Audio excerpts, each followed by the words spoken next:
Greetings, gamers! I'm Shoot Kapow. The Pokemon Emerald Hardcore Nuzlocke was a fun but brutal challenge, so here's a run whose difficulty I have no idea about.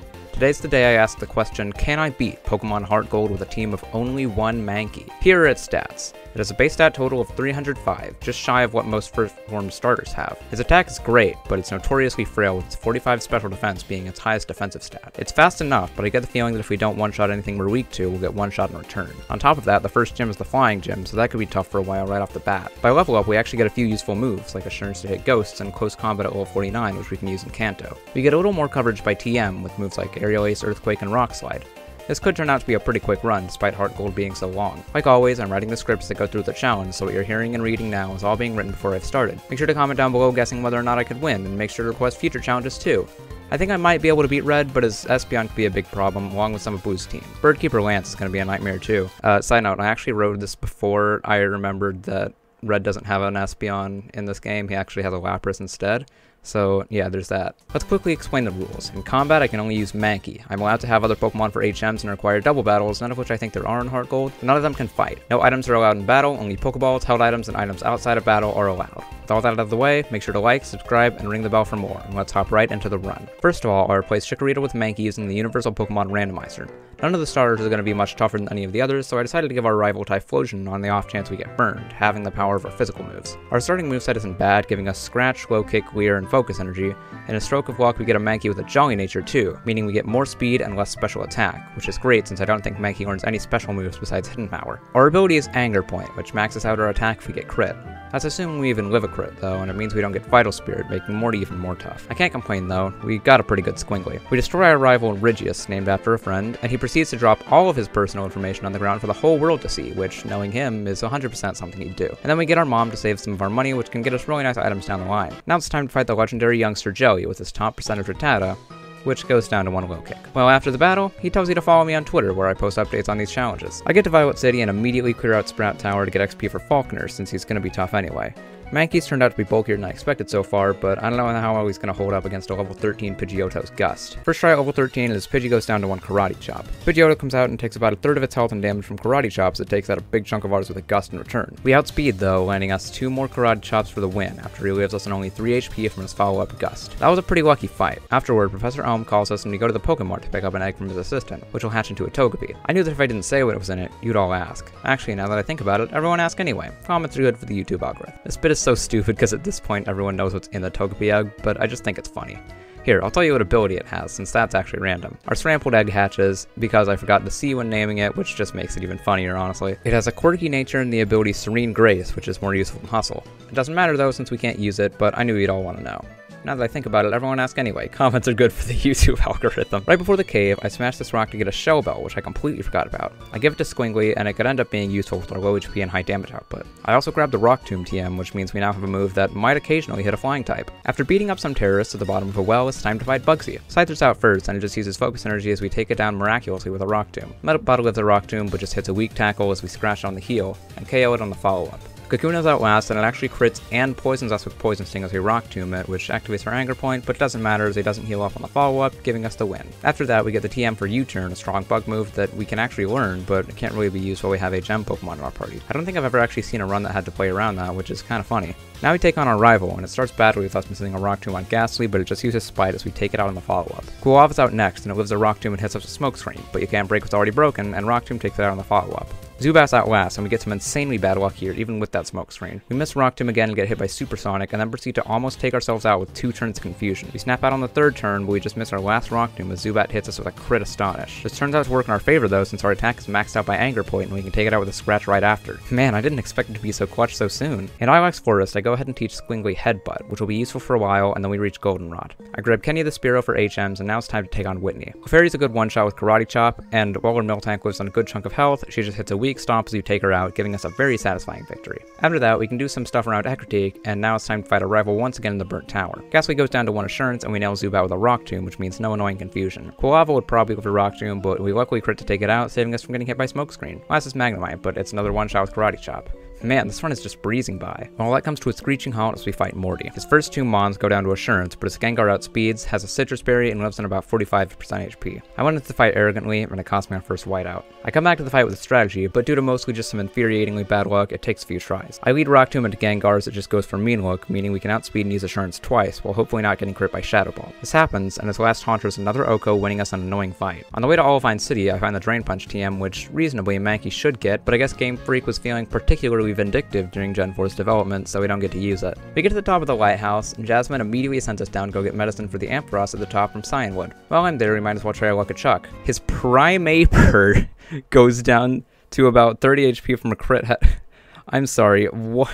I'm not paying attention while writing this script enough. His Primeape goes down to about 30% HP from a crit headbutt, but it uses Double Team.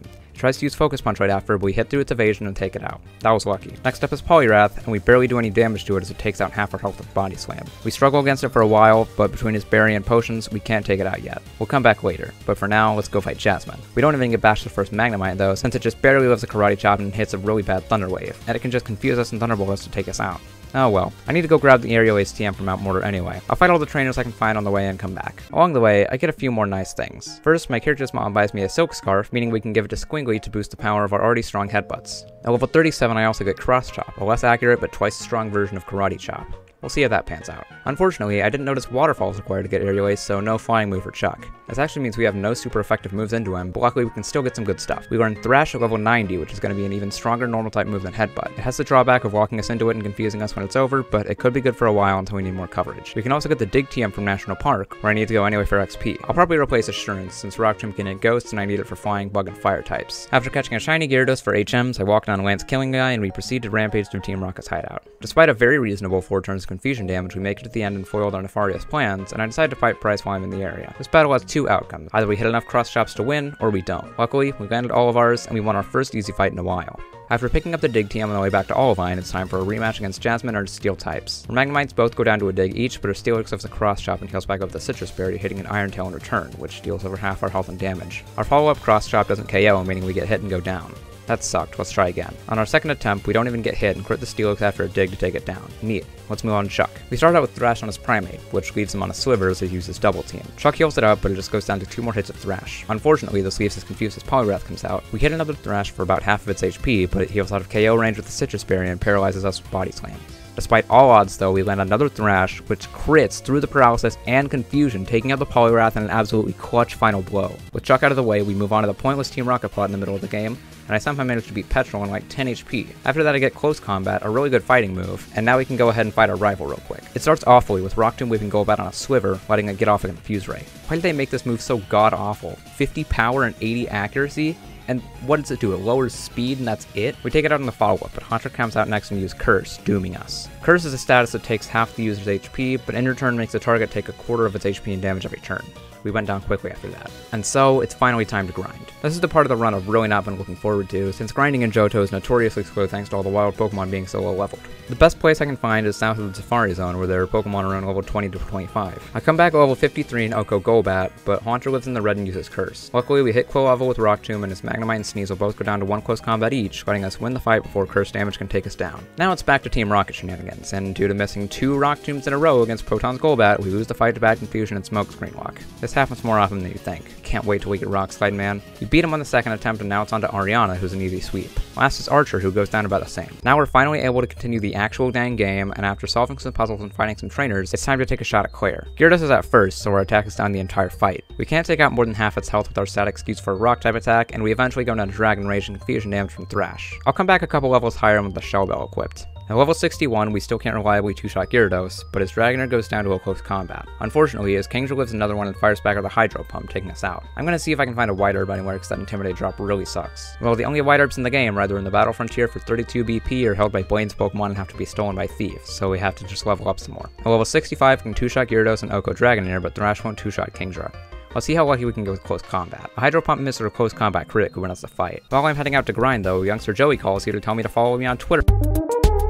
again, where I post updates about my content and other random stuff. I also follow my dry bread there too, because I can't get through a single video without mentioning the guy. A few more tries at Claire, and we eventually get this attempt where Kingshire misses a hydro pump, letting me take it out in the follow-up, and then Oko OS Dragonair. Afterwards, she throws a tantrum and makes us tell some old guy about how I don't beat my Pokemon, and then it's time to set out for the Pokemon League. We beat the Kimono girls easily and get the muscle band from our character's mom, which is really nice because it boosts the power of all our moves, and we head to Belp Tower to definitely fight and catch Ho-Oh. I decided to grab Aerial Ace to deal with Bruno and Koga, though I don't know what I'm going to replace for it. Another TM I should get for the league is the Return TM, which a lady gives you on Sundays in the Goldenrod department store, and I'm writing this on Friday. It's stronger than Thrash at max friendship, since this was before Thrash had 120 base power, and it's more reliable. In Victory Road, we also find Earthquake, a stronger ground type move than Dig that only takes 1 turn to use. I decided to hold off on it though, since I don't yet know what my move that'll be for the league. Right after that, it's time for our final rival battle. Sneasel's out first, and since I don't want our defenses down the whole fight, I go for Rock Tomb to take it out. Kadabra comes out next, so I go for Dig to take it down, but he uses Reflect while I'm underground. This is part of why I need Earthquake. We luckily crit to one-shot it, but then Golbat comes out. I use Dig to stall out some more Reflect turns, and it hits us with an Air Cutter as we do no damage to it. We hit a Rock Tomb, which does just over half its health, and it hits us with a nasty Air Cutter and Confuse Ray, and we hit ourselves for some more insane damage paired with Air Cutter the next turn. We take it out with a follow-up Rock Tomb, but our next one against Haunter misses, letting us hit us with Curse, infuriatingly ending the fight a turn later. That was awful. It's far past time to get rid of the absolute piece of garbage that Rock Tomb is, since Return will be over its power anyways and hit the things we'd needed to hit, Flying types, for more damage than Rock Miss. Gosh, this move is just abysmal. The problem is Lance's team. Since Rockslide is walked behind beating Brock in the post-game, we won't have a super effective move against him. Return is stronger anyways, but our attack will once again be down the entire fight because of Gyarados. We might need to grind for this fight. Second try at the rival, and he's literally a one-shot sweep. Despite missing a Rock Tomb against Golbat, it ourselves, letting us take down all of its Pokemon in a single attack. What was I cooking? Oh well, the basic gist is I missed Rock Tomb against Golbat, but we still managed to one-shot his entire team. This move is so unreliable, but at least I'm finally done with it. All I have to do now is wait a couple days, record my stats for you guys, and then it's time to take down the Pokemon League. Might grind a bit in my free time, because I'm definitely going to need to be at least level 70 or 75 for Lance. Actually, I have a potentially very interesting strategy to take down Will. He has 3 Pokemon who are weak to Bug-type moves, and I have the U-turn TM. Since I probably won't need it for any big fights down the road, I can't use it against Red because I need a Gem Pokemon to reach him. I might as well see if it's necessary for Will, and if it is, replace Thrash for it and then teach Return over that slot before fighting Bruno. We'll see though. Sunday rolls around, so I go grab Return, but obviously don't teach it to Squingly yet. Now that we're heading into the Elite Four, here are our stats. Our attack and speed are pretty good, considering we're a first form Pokemon, and our defense being around 85 isn't the worst. I think we got a good chance against the Elite Four, but Will could still be a problem. Lance of course could be really annoying, but we'll cross that bridge when we come to it. Leave your not really final guesses on whether or not we can win this in the comments. Let's do this. Will's up first, and both Azatu and Jinx go down to Thrash, but we're confused. Exeggutor comes out, and we hit ourselves as it sets up Reflect, causing our next Aerial Ace to do just above half as it fires back with a Psychic, one-shotting us. Yeah, we need to teach Return now. Second try, we reached Exeggutor without confusion, but somehow rolled just barely low enough to knock KO, letting it get off Reflect, which meant we couldn't take out the following Slowbro before it set up Curses and took us down with Psychic. Man, that was annoying. A few attempts later, due to some infuriating luck, we just basically sweep his team. What a stupid fight. Second is Poison Trainer Koga. His Ariados goes down to 1 Aerial Ace, and his Crobat could be a problem since it lives when Return, which procs its Citrus Berry, but it just uses Double Team, which we hit through on the next turn to KO. Venomoth goes down to another Aerial Ace, and Fortress goes down to a close combat after it stalls with Protect. Muck is last, but it just goes down to 1 Earthquake. Nice sweep after that last fight. Third is Fighting Trainer Bruno, who could be a problem if he lives our attacks, but then again, so could pretty much any major fight. All of his Pokemon are one-shots except Machamp, who lives on the Squiver and fires back with a Cross Chop, taking out half our health. His Citrus Berry gets him out of healing range though, letting us take down Bruno with the Mankey he wishes he had. Fourth is Shark Trainer Karen. Finally a team we hit super effectively. We OHKO all of our Pokemon once again, besides our Gengar, which just uses Spite. Just goes to show that it doesn't matter whether a Pokemon is strong or weak, you just have to win with your favorites. This has been a quick Elite Four, but it's time for all that to likely come to a screeching halt. Even with the Shell Bell, Gyarados is out first, meaning our attack is down the entire fight. This means we can't two-shot any of his Pokemon, so it's time to grind some more. Or is it? Take a look at our ability again.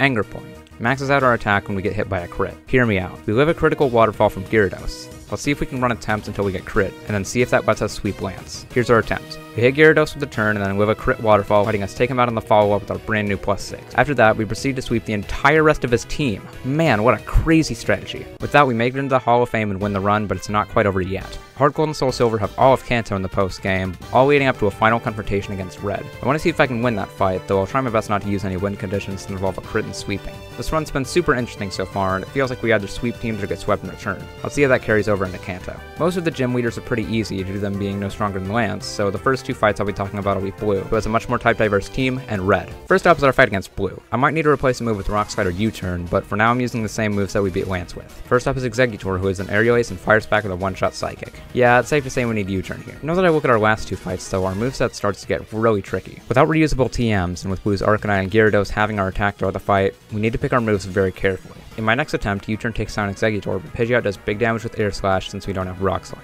I can replace Earthquake since I need it for Pikachu, and Return and Close Combat are both our bread and butter move and our nuke. We might be able to take Exeggutor down with a lucky crit or something, and then we might be able to take down the rest of his Pokemon. It sucks that we can't get leftovers since they are in Celadon City, and I idiotically already KO'd the Snorlax before realizing this. Let's see what we can do with Rock Slide. After countless attempts, I finally get this run where I crit Exeggutor just to find out Rock Slide barely misses out on the KO on Pidgeot. Luckily, its Citrus Berry procs to get it just out of healing range and it flinches, letting us take it out on the follow-up. Unfortunately, Arcanine comes out next and lowers our attack, meaning we don't get to take it out in one Earthquake.